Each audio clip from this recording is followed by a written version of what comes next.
shadow. With my blade, I purged all obstacles to progress.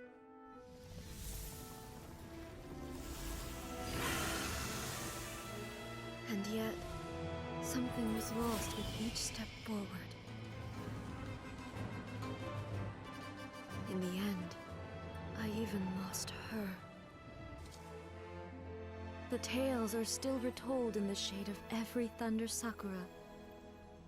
But the wounds left on our nation by that terrible loss still ache. Never stop searching, even if only for a brief flash of light. If nothing else, we have the present moment. She said that once. But I've seen a nation stride forward and lose everything to the heavenly principles. Perhaps only if time stands still will the lightning's glow never fade. The present moment is a fragile illusion. Only eternity can bring us closer to the heavenly principles. I am no longer the shadow. Mine is the most supreme and noble form. Let power over the realm be vested within me.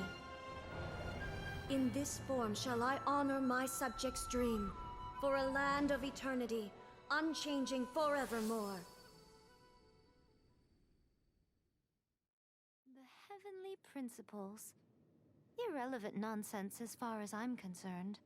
When all's said and done, all you really want is to protect your beloved Inazuma forever and ever. Isn't that right? That would be something of an oversimplification. But is this nation worth existing for eternity? Stripped of ambitions, stripped of the potential for change, it does nothing more than simply exist. It is a hollow shell of a nation. I wonder what loss would it really be to anyone if such a nation were destroyed? Miko, retract your words. Never changing eternity is the promise I made to my people. But what your people need from you is not your promises. They want your attention. Your divine gaze. You mean visions? Humans have a lifespan of barely 100 years. They cannot afford to bear any extra losses. But I have experienced it all. That is why I have chosen to guide them along the correct path toward eternity. But eternity is far too cruel a fate for you, eh? For me? Not only have you stopped paying attention to the world, but you have stopped paying attention to yourself. It must have been terribly lonely here, all alone, for centuries on end. But it is necessary.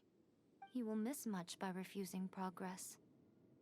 You seek to prevent loss, but have you considered all you are losing by remaining here in stasis for all eternity?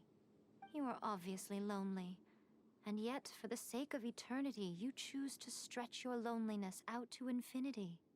Tell me this. Why is the sky here that was once so dark glowing again? Why now? This is your plane of euthymia. It's your inner world. So it can only mean that you are happy to see me again. You have found the loneliness here unbearable for a long time now, haven't you? I have nothing to say to that. But I have so much to say to you.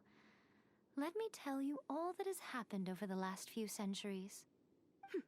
How long will that take? As a Fox envoy, I have an excellent memory. I recall every detail of the last few centuries with perfect clarity. So it will probably take me another few centuries to relay it to you.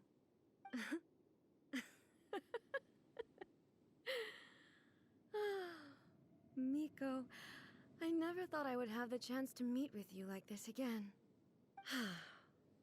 Seeing you again is a change to eternity. And a very nice surprise. Since you are willing to admit that, I suppose that means we can still be friends? What a childish conversation this is. Anyway, now that I have been defeated by you and your plan, I will honor your wish to abolish the Vision Hunt Decree. But, with regards to eternity, and the question of whether this nation should move forward, I need time to give it some thought. You are the one who's been acting like a child from the very beginning. As promised, the Raiden Shogun abolished the Vision Hunt Decree. Finally, her people's wishes penetrated her locked heart.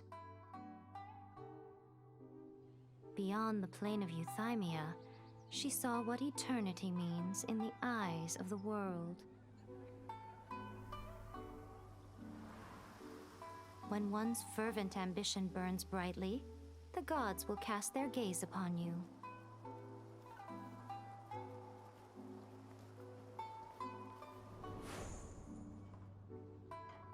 Some ambitions have the power to heal wounds, to bring victory, to inspire hope.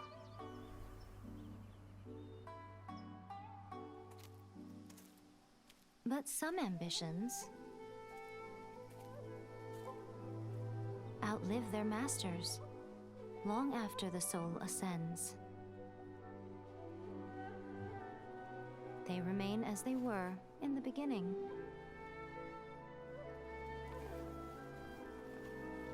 Burning bright and true for all eternity.